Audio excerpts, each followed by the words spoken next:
eyeliner and lip gloss if you're going to leave your face uncovered. Everybody understand this? Many Muslim women, they do this. They go outside with not a little makeup, a ton of makeup on their faces. That is prohibited. Number 2, she is not allowed to expose her hands and her face if she lives in a corrupt, evil society in which there is a great deal of perversion and men stare at women and lust off women. Does that apply to America? I won't say that. I'll leave that answer to you. Number 3, they say, is that if it is a fitna, if it's a means of infatuation, if she's so pretty and so beautiful, and men, they go through an infatuation when they see her, they say that it's mandatory for her to cover her hands and her face. The point that we're trying to get to is what, brothers and sisters? I know this is a controversial issue. I know it's a delicate issue. I know everybody doesn't agree with me, and it's okay. I didn't give you my personal opinion. I didn't say anything about what I feel or think. It's all right. The point is what? Is that we should strive to do that which is agreed upon by the ulama. And then if we do that consistently for some time, then it's easy for us to move to the next step.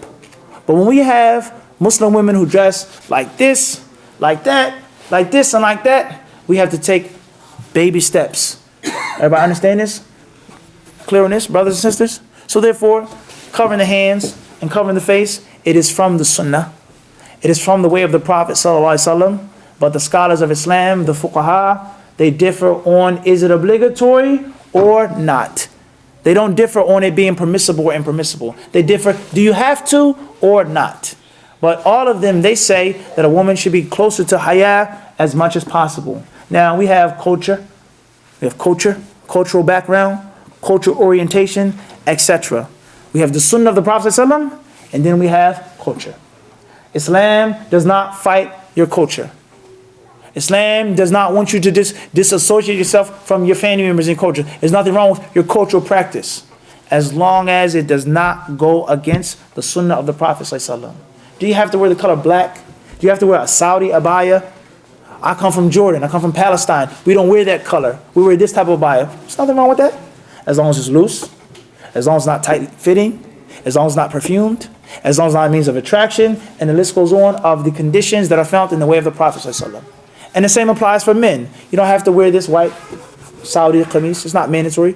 If you wear a shalwar qamis, if you come from Africa, North Africa, South Africa, West Africa, you wear an izar, you come from Yemen, dress whatever you want to wear. For a man, as long as it's not pure silk, as long as it's not beneath one's ankle, as long as it's not tight, as long as it isn't specific to women, as long as it isn't the dress of wicked people. So Islam allows you to practice your culture as long as it's in the boundaries of the sunnah. As long as it's in the boundaries of the sunnah. Sister, if you're not strong enough to cover your hands and your face, if you're not strong enough to wear the loose hijab that you should, don't mock the sister who does. Don't look down upon the sister who does. Don't make fun of, do not laugh at the sister who does. If you're not strong enough to wear the proper hijab, don't say that you don't have to, because that's a bigger problem that you have now. I know I have to wear the hijab. I'm just weak. I'm going to school. My husband, my father, where I live, I'm ashamed. The kuffar, they may say I'm an extremist, etc. Whatever excuse you make. But do not say I don't have to wear the hijab. Don't say that. Do not say that I can wear jeans and a tunic top outside, because that's wrong. That's incorrect. And a man who says that you can wear tight clothes with a long shirt, he is not a person of knowledge. And he is not a person who is sincere to you. Because even if it was permissible, it's not best. And a learned person is always going to tell you to do that which is best. So this is my simple, brief, basic answer to the question. Hopefully it was clear. Hopefully we've benefited from what I've shared with you. We've done an entire lecture on this topic called The Hijab of a Muslim Woman. We did a lecture on this topic about 3 years ago in Brooklyn, New York City. You can find it on the Hadith Disciple page. Inshallah, please visit the page. Not just because it's my page, but people have questions. People want more. All of the videos that we do, we upload them when we post them. Hadith Disciple. Hadith Disciple. HADITHDISCIPLE. All you have to do is Google Hadith Disciple. It'll come up. Inshallah, subscribe. You can suggest videos, lectures, something that you want spoken on. So therefore, it's a summary of the issue. A summary of the issue. And hopefully it's clear. Didn't that make sense? Fair enough? I didn't force my opinion upon you. I didn't force my view upon you. I gave you common sense along with the Quran and Sunnah. Inshallah subhanahu wa ta'ala. Allah is the one who we ask to guide us all. Ameen. Any other questions before we stop, brothers and sisters? Naam? So on the same topic, for a sister that wants to wear hijab, wants to wear niqab, what advice would you give? Do you work on your internal heart first, or do you just jump in? With regards to a sister who wants to wear the niqab, or we say cover the face, because the niqab is not mandatory, according to the scholars who say, they say she has to cover her face with a niqab or without a niqab. Niqab is a specific article of clothing. A woman could cover her face without a niqab, whether it's a burqa or a screen or a veil. Those scholars, they say covering the face. And also another important point is that if you cover your face, you should cover your hands. Many women, they make a difference between the two. They wear the niqab, but their hands are out. The scholars, they either say everything or hands and face.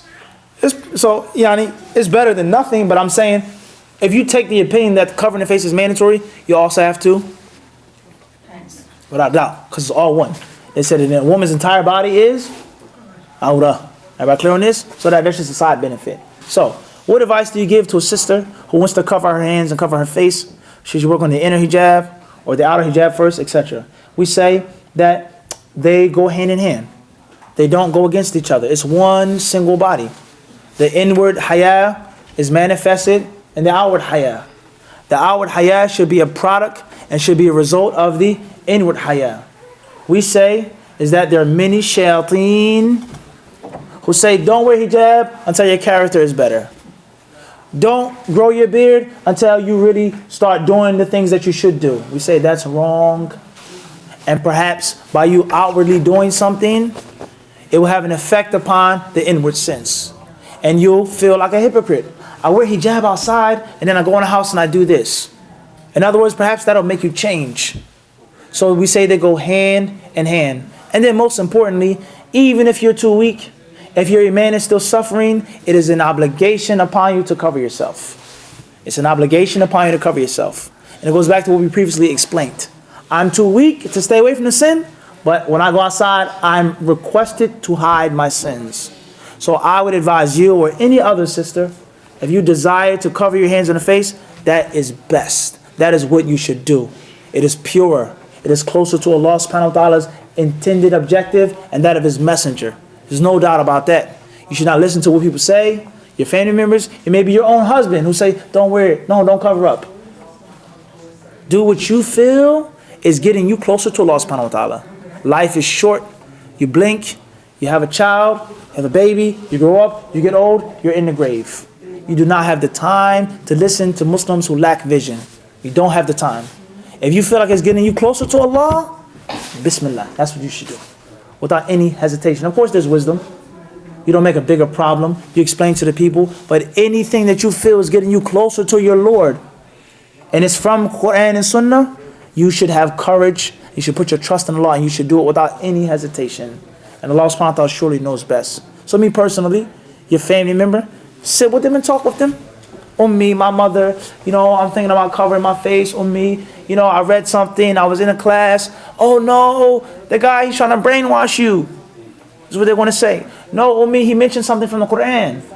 He explained to us the Prophet's wives, they cover their faces. Sit with your family, talk with your family, try to convince them. Try to explain to them the importance of the Sunnah, the importance of Haya, which you learned in class.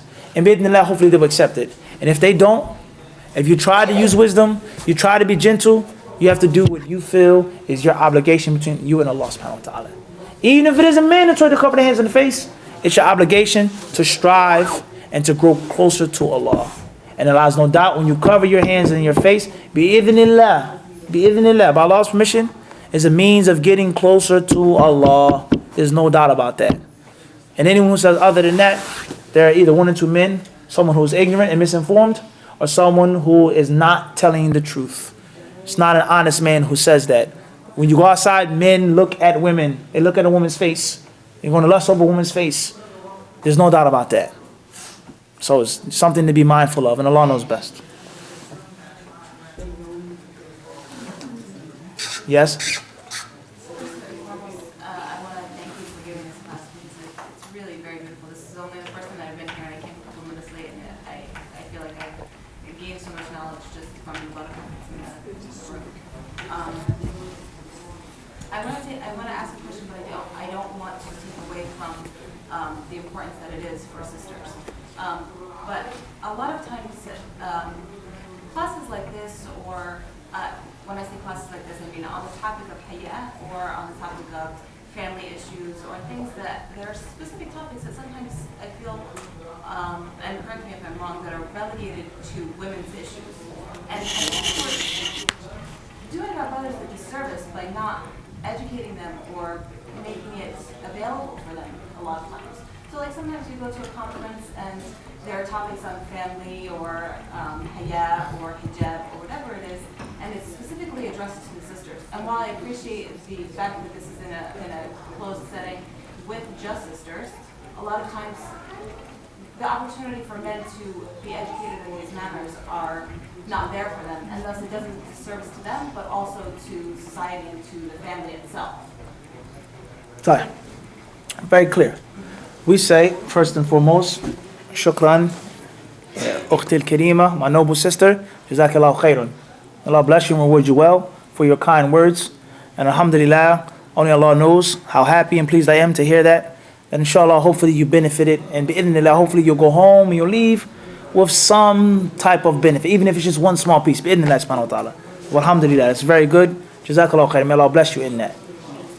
And we say that the answer to the question is yes and no. A lot of what you said, it makes total sense. Is that a lot of times the subjects and the topics, they're made just for women. And it's in box only for women. And in most cases, the men need to hear it too. And in order for the women to practice what they heard, the men have to have an understanding of it as well. There's no doubt about that. That's solid. That makes total sense. I agree totally. However, the fork in the road is here. And that is, it is the sunnah of the Prophet ﷺ to give special attention and special time to the female believers. And we appreciate that. I really appreciate that. And I feel that it is absolutely necessary. So therefore, we're on the same page, but just a little bit of fine tuning we have to make. And that is the classes that the men get, there's no doubt women can benefit from them. As the Prophet ﷺ said, إِنَّمَا النِّسَاءُ شَقَائِقُ الرِّجَالِ. As Aisha radiallahu anha narrated, the Prophet ﷺ said that women are nothing more than twins of men. The same legislation for men is the same legislation for women, unless there is a specific proof, unless there is a specific ruling. So therefore, when the Imam says, fear Allah, be pious, be righteous, fulfill your obligations, it applies to women. However, I would say there are two main reasons why there should be specific classes for women. And some of those classes, not all of them, but some of them should be specific to women. Two main reasons. Number one is that there are some issues that are specific to women. And there are some rulings that do not apply to men. And the second reason is that women tend to feel, or many women, some women, don't jump on me, okay? Many women, they may feel abandoned and neglected. They may feel we don't get enough attention at the masjid. Just like the Prophet ﷺ. Abu Sa'id al-Khudri narrated that one day a woman came to the Prophet ﷺ and she complained. Listen to this hadith. She complained. Right? Directly to him, she complained. She says, غَلَبَكَ عَلَيْنَا رِجَالٍ. She says that the men have taken over you. Another narration states that the men have monopolized you. In other words, the Sahaba, they go out and they fight jihad with you. They sit in your presence. They pray behind you. They read with you. They do everything with you. And the women don't get any time, no attention. She said, so give us a day that you will come to us and speak just to us. So the Prophet ﷺ, he promised them on a specific day, in a specific place, and he spoke to them on specific issues. He taught them general things, and then he said any woman who loses 3 of her children through miscarriage will be protected from the fire. So we see that the Prophet ﷺ, he gave them a special time, and the topic was also special to women. So therefore, there lies no doubt the men need to hear these classes. There's no doubt about that. And it will help everybody implement it. And there are many principles that we've given you today, inshallah, that most men don't know about. And they can also apply to their deen as well. However, we say is that we don't want anybody to feel that we're neglecting them, we're abandoning them, and we only give classes to the men, to the youth, and Islam and the Sunnah and knowledge is only for men. That's the reason why. So there lies no doubt the men should have access, and they should also be able to hear the class as well. And I'll leave you with this one thing, sister in Islam. There's one masjid that I used to teach classes at, and they asked me to do a class for the sisters. Okay, a specific class just for women's issues and women's topics.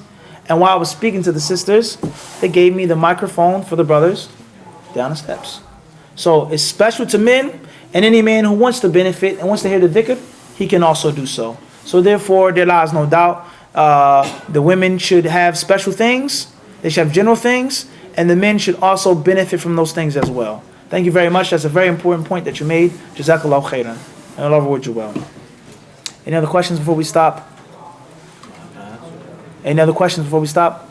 Brother Mufti, do you recommend us to make copies of the hadith you're going to go over? Without a doubt. Or get the books and maybe we could purchase I would say, if it's possible, and inshallah I think it is possible, everybody should have a copy of the book.